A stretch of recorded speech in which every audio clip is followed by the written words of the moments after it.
মাধ্যমিক পরীক্ষা 2021 এটা হবে কি হবে না, উচ্চ মাধ্যমিক পরীক্ষা হবে কি হবে না, একাদশ শ্রেণীর পরীক্ষা হবে কি হবে না, এই নিয়ে কিন্তু একটা বিশাল পরিমাণ সমস্যা চলছে এই মুহূর্তে।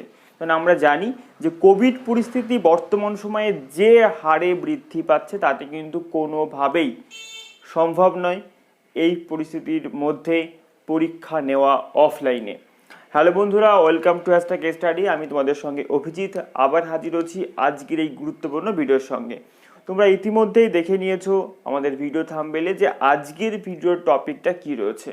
আশা করছি আজকের এই ভিডিওটা তোমার জন্য ভীষণ গুরুত্বপূর্ণ হবে। অবশ্যই তোমরা ভিডিওটা শেষ পর্যন্ত দেখো এবং কোনো রকম স্কিপ ছাড়া দেখো। দেখো, আমরা জানি যে 2021 মাধ্যমিক পরীক্ষা, 2021 মাধ্যমিক পরীক্ষা এটা এই মুহূর্তে কিন্তু বলা মুশকিল হচ্ছে যে হবে কি হবে না। দেখো, যেহেতু কোনো সিদ্ধান্তে এখনো পর্যন্ত আসা যায়নি, তবে তোমাদেরকে জানিয়ে রাখি যে আমরা দেখছি অনেক ক্ষেত্রেই বলা হচ্ছে বা অনেক ইউটিউবার বলছে যে পরীক্ষা বাতিল হয়ে গেছে, অনেকে হয়তো থাম্বনেল দিচ্ছে পরীক্ষা বাতিল। দেখো, এখনো ভাবে কিন্তু কোনোভাবেই সরকার থেকে বা আমাদের সরকারের পক্ষ থেকে, বোর্ডের পক্ষ থেকে অফিসিয়ালি কোনো নোটিফিকেশান দেওয়া হয়নি যেখানে কিছু বলা হয়নি যে পরীক্ষা বাতিল হবে, পরীক্ষা স্থগিত হবে বা অন্য কোনো মাধ্যমে পরীক্ষা নেওয়া হবে বা অফলাইনে পরীক্ষা নেওয়া হবে না, এরকম কোনো বক্তব্য কিন্তু এখনো রাখা হয়নি। তবে আমরা বর্তমান পরিস্থিতির ওপর বিচার করে ধারণা করতে পারছি যে পরীক্ষা এবছর হয়তো অফলাইনে সম্ভব নয়, অন্য কোনো মাধ্যমে প্রত্যেকের মূল্যায়ন করা হবে। তবে সবাই পাস, মাধ্যমিক পরীক্ষা যেহেতু এটা আমাদের একটা বড় পরীক্ষা জীবনে, সবাই পাস করে গেছে এরকম হয়তো হবে না। আশা করছি কোনো কিছুর মাধ্যমে বা কোনো কিছুর ওপর নির্ভর করে মূল্যায়ন প্রক্রিয়া করা হবে, এমনটাই হওয়া উচিত, এটা আমরা কিন্তু সকলেই মনে করতে পারছি। তবে আজকে আমরা এই মুহূর্তে যে বিষয়টা নিয়ে আলোচনা করব যে 2021 মাধ্যমিক পরীক্ষা যদি না হয় বা হয়তো হলো, সেই বিষয়ের থেকে এড়িয়ে এসে যারা বর্তমানে ক্লাস 10-এ পড়ছো, একই সঙ্গে যারা ক্লাস 11-এ পড়ছো, এই ক্লাস 10 অর্থাৎ যারা ক্লাস 9 থেকে 10-এ উঠেছো, যারা ক্লাস 9 থেকে 10-এ উঠছো এবং যারা 11 থেকে ক্লাস 12-এ উঠবে, আজকে কথা বলবে মূলত তাদের জন্য, যাদের পরীক্ষা উদ্দেশ্য হবে 2022। দেখো, আমাদের 2021-এর পরীক্ষা কিন্তু ইতিমধ্যেই কিন্তু একটা সলিউশন বা একটা ভাবনা চিন্তার মধ্যে চলে এসছে যে হয় অফলাইনে হবে না, অনলাইনে হতে পারে বা অন্য কোনো মাধ্যমে এর মূল্যায়ন করা হবে। কিন্তু 2022-এর পরীক্ষার্থীরা কিন্তু এই সময়ে অলরেডি পড়াশোনা শুরু করতে হবে। স্কুল বন্ধ, পরিস্থিতি এখন ভয়ানক, বাইরে বেরোনো সম্ভব হচ্ছে না। এরই মধ্যে কিন্তু 22-এর পরীক্ষার্থী অর্থাৎ ক্লাস 11 যারা এখন পড়ছো, যারা ক্লাস 9 থেকে 10-এর বই পড়ছো, তাদের জন্য আজকের এই ভিডিওটা ভীষণ গুরুত্বপূর্ণ। প্রত্যেকে ভিডিওটাকে সম্পূর্ণ দেখো, কোনো স্কিপ ছাড়া, কাজে লাগবে তোমার। দেখো, তোমাদেরকে জানিয়ে রেখেছি আমি মূলত পাঁচটা বিষয় তোমাদেরকে বলবো। এই 5টা বিষয় তোমাদেরকে একটুখানি মনোযোগ সহকারে দেখতে হবে, কারণ এই 5টা বিষয় তোমাদেরকে করতে হবে। যারা ক্লাস 10, নিউ 10 যাকে আমরা বলছি, এবং যারা ক্লাস নিউ 12 অর্থাৎ যারা 2022-এ উচ্চ মাধ্যমিক এবং মাধ্যমিক পরীক্ষা দেবে, তাদের জন্য কিন্তু আমি বলছি মূলত আজকের ভিডিওটা। দেখো, যে তোমরা কি পড়বে। দেখো, আমরা জানি যে 2021-এর মাধ্যমিক পরীক্ষার্থীদের জন্য সিলেবাস কিন্তু কমিয়ে দেওয়া হয়েছিল, 30% সিলেবাস কিন্তু কমিয়ে দেওয়া হয়েছিল। তাহলে কি 2022-এ কিন্তু সেই 30% সিলেবাস কমিয়ে দেওয়া হবে? এই সমস্ত বিষয় নিয়ে এবং এখন থেকে কি পড়বে তোমরা, 22-কে উদ্দেশ্য করে তোমরা কোন প্রশ্নগুলো পড়বে, কিভাবে পড়াটা শুরু করবে বা এখন এই মুহূর্তে তোমরা কি পড়বে, সবটা নিয়ে আলোচনা করব তোমাদের সঙ্গে এই ভিডিওতে। দেখো, একদম প্রথমে তোমাদেরকে জানাবো হচ্ছে সিলেবাস। দেখো, এই সিলেবাস অর্থাৎ 2022-এর উদ্দেশ্যে যারা পড়াশোনা করছো, ক্লাস 12, নিউ 12 এবং নিউ 10 2022, তো তারা প্রত্যেকে সম্পূর্ণ 100% সিলেবাস তোমাদেরকে কমপ্লিট করতে হবে। তোমাদের ক্ষেত্রে কিন্তু কোনোভাবেই 30% কম যে সিলেবাসটা 2021-এর জন্য ধার্য করা হয়েছিল সেই সিলেবাসের ওপরে কিন্তু একদমই নয়, সম্পূর্ণ বইটা তোমাদেরকে পড়তে হবে, এটা কিন্তু মাথায় রাখতে হবে। আর পুরোপুরি 100% সিলেবাসটা তোমাদেরকে কিন্তু পড়তে হবে, তা না হলে কিন্তু আগামী দিনে তোমার লস। এখনো পর্যন্ত কোনো অফিসিয়াল আপডেট নেই, আর আশা করা যাচ্ছে এই আপডেট হবে না, যে তার কারণ 2022-এর উদ্দেশ্য করে যেহেতু আমরা পড়াশোনা করছি, সেই ক্ষেত্রে কিন্তু 100% সিলেবাসটাই তোমাদেরকে কমপ্লিট করতে হবে। এবার আসবো হচ্ছে রুটিন। দেখো তোমাদেরকে জানিয়ে রাখি যে রুটিন 2021-এর পরীক্ষা এবং 2022-এর পরীক্ষার মধ্যে কিন্তু বিস্তর ফারাক। পরিস্থিতির তখন কিন্তু 2022-এর পরীক্ষার আগে কিন্তু পরিস্থিতির পরিবর্তন হবে, তখন কিন্তু আজকের পরিস্থিতি থাকবে না কোনোভাবেই, তখন কিন্তু পরিস্থিতি ভালো হবে, আমাদের দৃঢ় বিশ্বাস পরিস্থিতি ভালো হবে। তবে সেই উদ্দেশ্য করে তোমাদেরকে এখনই প্রিপারেশন নিতে হবে, সেহেতু এখন থেকে, যেহেতু এখন সময়টাও তোমার হাতে প্রচুর অ্যাভেলেবেল রয়েছে, কারণ বিনা প্রয়োজনে বাইরে বেরোনো বারণ, এবং তার সঙ্গে স্কুল বন্ধ রয়েছে, এবং অনেক ক্ষেত্রে আমাদেরকে বিভিন্ন জায়গায় গিয়ে টিউশন পড়তে হচ্ছে না, অনেক ক্ষেত্রে পড়তে হচ্ছে, অনেকে হয়তো এখনো পড়ছো, হয়তো সময় কিন্তু তোমার হাতে প্রচুর রয়েছে। সেটাকে মাথায় রেখে যারা ক্লাস 11-এ পড়ছো তারা এখন থেকেই কিছুটা অনুসারে ক্লাস 12-এর পড়ার দিকে মনোনিবেশ তোমরা করতেই পারো। তো সেই অর্থে রুটিন এখন থেকেই তোমরা রুটিন করে নাও, রুটিন করে প্রত্যেকটা বিষয়ের ওপর নির্দিষ্ট সময় ধার্য করে তোমরা পড়া শুরু করো। অর্থাৎ 2021-কে মাথায় রেখে 2022-কে মিশন করে তোমাদেরকে কি করতে হবে, রুটিন করে এখন থেকেই পড়তে হবে। এটা গেল আমাদের সেকেন্ড নাম্বার। এবার বলি হচ্ছে থার্ড নাম্বার, এমসিকিউ এবং এসএকিউ। এমসিকিউ এবং এসএকিউ, দেখো এমসিকিউ এবং এসএকিউটা হচ্ছে, দেখো যেহেতু আমাদের এমসিকিউ এসএকিউ এর সংখ্যা প্রত্যেকটা সাবজেক্টে যথেষ্ট রয়েছে, এবং আমাদের নাম্বার ওঠানামা এবং একদম সলিড নাম্বার পাওয়া, সেই ক্ষেত্রে কিন্তু এমসিকিউ এসএকিউ এর গুরুত্ব অনেক বেশি। তো সেই জন্য তোমাদেরকে বলবো এখন থেকে পাঠ্য বই, প্রত্যেকটা বিষয়ের পাঠ্য বই, মাধ্যমিক এবং উচ্চ মাধ্যমিক সবাইকেই বলছি, বা প্রত্যেকটা বিষয়ের পাঠ্য বইটাকে খুঁটিয়ে খুঁটিয়ে পড়ো। এখন যেহেতু প্রচুর সময় তোমার হাতে রয়েছে, প্রত্যেকটা বিষয় খুঁটিয়ে খুঁটিয়ে পড়ো, এবং খুঁটিয়ে খুঁটিয়ে পড়ে সেখান থেকে, সেই পাঠ্যে থেকে, সেই অধ্যায় থেকে, সেই কবিতা গল্প থেকে, সেই পর্ব থেকে তোমরা কি করো, এমসিকিউ এসএকিউ খুঁজে বার করো, খুঁজে তুমি সেগুলোকে পড়ো। দেখো এই এমসিকিউ এসিকিউ সহায়িকা বই থেকে ঢালাও মুখস্থ করা থেকে পাঠ্য বইটাকে ভালো করে পড়ে সেখান থেকে এমসিকিউ এসিকিউগুলোকে সুন্দর করে খুঁজে লেখা, নিজের নোট তৈরি করা এমসিকিউ এসিকিউ, অথবা পাঠ্য বইতে হাইলাইটার দিয়ে হাইলাইট করে দেওয়া বা পেন্সিল দিয়ে আন্ডারলাইন করে দেওয়া, তার উপরে যদি তুমি পড়ো সেই ক্ষেত্রে তোমার কিন্তু ভীষণ কাজে দেবে, মানে একদম ভীষণ। অর্থাৎ এমসিকিউ এসিকিউ থেকে তুমি ফুল নাম্বার পেতে পারত, এবং খুব সহজেই তুমি কিন্তু তোমার 22-এর মিশনটাকে উত্তরে দিতে পারবে। কারণ আমরা জানি যে এমসিকিউ এসিকিউর উপর যথেষ্ট পরিমাণ নাম্বার রয়েছে, আর যারা এমসিকিউ এসিকিউর জন্য সুন্দর করে পাঠ্য বইটাকে পড়ছে তাদের কিন্তু পরীক্ষা খারাপ হওয়ার কোনো চান্স থাকে না। অর্থাৎ তোমাদেরকে আমি জোর দিয়ে বলছি, এমসিকিউ এসিকিউ পাঠ্য বই থেকে পড়ো এবং সেখান থেকে সুন্দর করে তৈরি করো। তো আমরা তোমাদেরকে জানিয়েছি এর আগেই যে রুটিন করে পড়তে হবে, রুটিনের মধ্যেও এমসিকিউ এসিকিউটাকে সুন্দর একটা জায়গায় রেখে তোমাদেরকে রুটিনটা সেট করতে হবে। এবার আসবো হচ্ছে টেস্ট পেপার। দেখো এই টেস্ট পেপার প্র্যাকটিস মূলত হচ্ছে টেস্ট পেপার প্র্যাকটিস। দেখো এই টেস্ট পেপারটা একটা গুরুত্বপূর্ণ পাঠ। তোমরা এই টেস্ট পেপারের জায়গাতে প্রশ্ন বিচিত্রা বলে একটা বই হয়, তোমরা সেটাকেও কাজে লাগাতে পারো। তোমাদেরকে আমি মূলত এটাই বলছি যে তুমি যখন পাঠ্য বইটা পড়ছো, কোনো একটা টপিক পড়ছো, তুমি একটা কোনো কবিতা পড়ছো, গল্প পড়ছো, কোনো একটা অধ্যায় পড়ছো, তখন তোমাকে দরকার প্র্যাকটিস করা।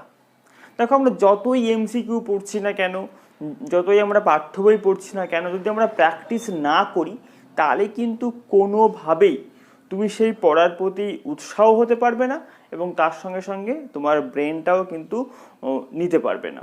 তো কী করতে হবে, আমরা হয়তো দেখা গেছে আমরা 10 দিনে কোনো একটা সাবজেক্ট থেকে আমরা 10 দিনে 100টা এমসিকিউ করেছি, 100টা এমসিকিউ আমরা করেছি।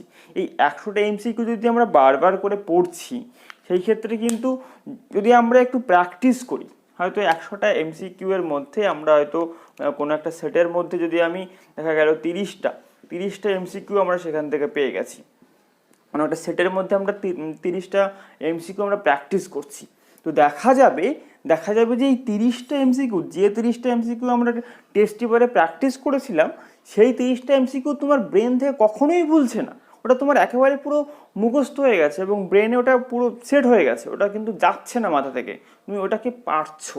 তো প্র্যাকটিস করাটা ভীষণ ভালো গুণ রয়েছে, অর্থাৎ প্র্যাকটিস করতে হবে। তুমি টেস্ট পেপার, তুমি পুরনো টেস্ট পেপার নিয়ে নাও, 2019-এর তুমি নিয়ে নাও, 2019-এর টেস্ট পেপার তুমি নিয়ে নাও, 2019-এর নিয়ে নাও, 18-র নিয়ে নাও, কারো কাছ থেকে তোমাদের পাশে যারা আছে পুরনো, তাদের কাছে একটু সংগ্রহ করো, জোগাড় করো, তুমি সেই সমস্ত টেস্ট পেপারগুলো নিয়ে নাও, নিয়ে তুমি প্র্যাকটিস করো। দেখো, প্র্যাকটিস করাটা কিন্তু অত্যন্ত, মানে 100% লাভ হয় প্র্যাকটিস করলে, তোমাকে প্র্যাকটিস কিন্তু করতেই হবে। তো টেস্ট পেপার প্র্যাকটিস হলো, বা প্রশ্নবিচিত্রা বইটাও তোমরা কাজে লাগাতে পারো। এবার আসবো হচ্ছে আমরা সহায়িকা বই এবং বড় প্রশ্ন। দেখো, আমরা শর্টগুলো করে নিলাম, এমসিকিউ করলাম, মোটামুটি করে একটা জায়গায় পৌঁছালাম আমরা এই পর্যন্ত। এবার আসছি হচ্ছে বড় প্রশ্ন মূলত কোনো সাবজেক্টে 8 নাম্বারের আছে, 5 নাম্বারের আছে, 4 নাম্বারের আছে। তো আমাদের বড় প্রশ্নগুলো মূলত এরকম হয়, এবং সেটা বেশিরভাগ ক্ষেত্রে আমরা দেখেছি যে 150টা শব্দের মধ্যে আমাদের মূলত লিখতে হয়। তবে তোমাদেরকে মাথায় রাখতে হবে, 150টা শব্দ মানে একটা পেজের 1 পেজ, অনেকের হাতের লেখার হয়তো 1 পেজ হতে পারে, অনেকের হয়তো 1 পেজ হয়ে আরো হয়তো কিছুটা হতে পারে। তো শব্দ সংখ্যা একদম 150টাই হতে হবে, এর থেকে 5-10টা বা একটু বেশি হওয়া যাবে না, বা কম হওয়া যাবে না, এরকম কোনো কথা নেই। কমও হতে পারে, আবার একটু বেশি হতে পারে, ওটা কিন্তু মানিয়ে নেওয়া সম্ভব।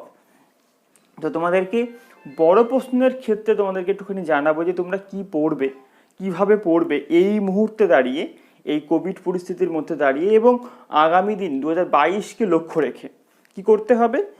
যে মূলত তুমি সহায়িকা বই অবশ্যই জোগাড় করবে, যেহেতু এই মুহূর্তে শিক্ষক তুমি অ্যাভেলেবেল পাচ্ছ না, স্কুলের শিক্ষকগুলোকে তো অবশ্যই পাচ্ছ না, সেই ক্ষেত্রে সহায়িকা বইটা কিন্তু এই ক্ষেত্রে খুব গুরুত্বপূর্ণ।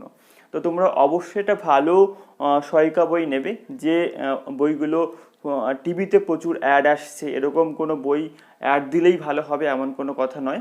তোমরা অবশ্যই বইগুলোকে একটু উল্টে পাল্টে দেখে তারপরেই তোমরা বইগুলোকে সিলেক্ট করতে পারো, বা প্রয়োজনে তোমরা আমাদের চ্যানেলে ভিডিও দেওয়া আছে কোন বইগুলো ভালো হয় বা কোন কোম্পানির বইগুলো সব থেকে বেশি বেস্ট হয়, তো সেগুলো তোমরা অবশ্যই দেখে নিতে পারো ভিডিও থেকে। দেখো, সহায়িকা বই থেকে আমাদের নিতে হবে, এবং কোনো একটা অধ্যায়, কোনো একটা কবিতা, বাংলার কোনো কবিতা গল্প হতে পারে, ইতিহাসের কোনো অধ্যায় হতে পারে, কোনো টপিক হতে পারে, আমরা তখন যেগুলো আমরা পাঠ্য বই থেকে পড়ছিলাম। তবে অবশ্যই আমি তোমাদেরকে সাজেস্ট করব যে সবসময় বইয়ের প্রথম থেকে শুরু করে পরপর শুরু করতে থাকবে, তাহলে তোমার পড়ার প্রতি একটা নজর, পড়ার প্রতি একটা উৎসাহ এবং একটা লাইন থাকবে যে আমরা এতটা পড়া হয়েছে, এতটা পড়তে হবে। কিন্তু ওই আজকে এখান থেকে কালকে ওখান থেকে পড়লে দেখা যাবে যে আলটিমেট খিচুড়ি হয়ে যাচ্ছে, কিন্তু কোনো কাজ হচ্ছে না। তো কি করতে হবে, সহায়িকা বই আমরা নেব, আমরা যে অধ্যায় থেকে পড়ছিলাম, হয়তো দেখা গেল যে আমরা প্রথম অধ্যায় থেকে পড়ছিলাম, ফার্স্ট অধ্যায়টা আমরা পড়লাম, তো কি করব, আমরা এই ফার্স্ট অধ্যায় থেকে আমাদের একটা খাতা আমরা বানিয়ে নেব, যেখানে আমরা হয়তো দেখা গেল যে এখান থেকে আমরা চারটে প্রশ্ন আমরা এখান থেকে পাচ্ছি। তো 4টে কোশ্চেন আমরা এখান থেকে পাচ্ছি, সেই 4টে কোশ্চেন অবশ্যই বড় প্রশ্ন, 5 মার্কের প্রশ্ন। তো 4টে বড় প্রশ্ন আমরা ওখান থেকে সিলেক্ট করেছি যে এই 5টা প্রশ্ন এখান থেকে অবশ্যই পড়তে হবে বা আমি পড়বো। তো সেই 4-5টা প্রশ্ন আমরা সেখান থেকে সিলেক্ট করলাম, সিলেক্ট করার পরে এগুলো আমরা একটা খাতায় লিখে রাখলাম, যাতে আমাদের মার্ক করতে সুবিধা হয়, আমাদের একটা ব্রেনে একটা জায়গা দরকার যেখানটার উপর ফোকাস হলেই আমাদের বাকিটা মনে পড়ে যাচ্ছে এবং ওটা সামনে এগোনোর উৎসাহ আসছে। এই জন্যই খাতা ফাতা এগুলোর সাজিয়ে লেখা, এগুলো সামনের উপর রাখা, এগুলো খুব গুরুত্বপূর্ণ হয়।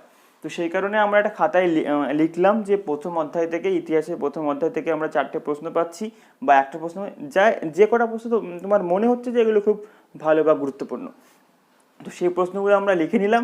লিখে নেওয়ার পরে হয়তো ফার্স্ট নাম্বারের প্রশ্ন আমরা নিলাম। এবার প্রথম প্রশ্নটা তুমি যেটা লিখেছো সেই প্রশ্নটার ওপরে সহায়িকা বই নিয়েছি আমরা, সহায়িকা বই থেকে তুমি সেই প্রশ্ন উত্তরটা একবার পড়ো, 1 থেকে 2বার পড়ো, এবং সেটা শুধু রিডিং পড়ে চলে গেলাম তা নয়, মনোযোগ সহকারে ধীরে ধীরে বুঝে বুঝে তুমি একবার পড়ো। পড়ার পরে সেই টপিকটা, যে টপিকের ওপরে আমরা বড় প্রশ্নটা পড়ছি সেই টপিকটা তুমি পাঠ্য বই থেকে একবার পড়ো। পাঠ্য বই থেকে একবার পড়লাম, সহায়িকা বই থেকে একবার পড়লাম। পড়ার পরে এবার হচ্ছে আসল খেলা। পড়ার পরে তুমি সুন্দর করে তুমি নিজের মতো করে, নিজের ভাষাতে, নিজের এক্সপ্লেনেশনের মধ্যে দিয়ে তোমরা সুন্দর করে লেখো, খাতাতে লেখো। অর্থাৎ মূল কথা হচ্ছে সহায়িকা বই, পাঠ্য বই থেকে পড়ো বড় প্রশ্ন, পড়ার পরে সেটা তুমি নিজের ভাষায় নিজের মতো করে লেখো খাতাতে। এতে কি হবে, তুমি বড় প্রশ্নটার উপরে ফোকাস করছো, তুমি বড় প্রশ্নটা পড়ছো, তুমি বড় প্রশ্নটা পড়ার জন্য তুমি সহায়িকা বইটা পড়ছো, তুমি পাঠ্য বইটা পড়ছো এবং তার সঙ্গে সঙ্গে তুমি লিখছো। এতে কি হচ্ছে, সেই প্রশ্নটা তোমার মুখস্থ হচ্ছে, তার সঙ্গে সঙ্গে তোমার ব্রেনের মধ্যে সুন্দর করে তৈরি হচ্ছে, এবং সব থেকে বড় কথা, তুমি একটা বড় প্রশ্ন বানিয়ে লেখা শিখছো, তুমি লেখা শিখছো। একটা কথা আমি বড় প্রশ্নের ক্ষেত্রে বলি যে আমাদের অধিকাংশ ছেলেমেয়েরা, এবং এটা সব থেকে ভালো পয়েন্ট, যে অধিকাংশ ছেলেমেয়েরা তারা পরীক্ষার হলে গিয়ে কোনো বড় প্রশ্নই বা কোনো বড় লেখা তারা মুখস্থ করে লিখতে পারে না, বা যেটা মুখস্থ করে গেছে সেটা তারা হুবহু পাই টু পাই লিখে দেয় না, বা এটা দেওয়াটাও ঠিক নয়।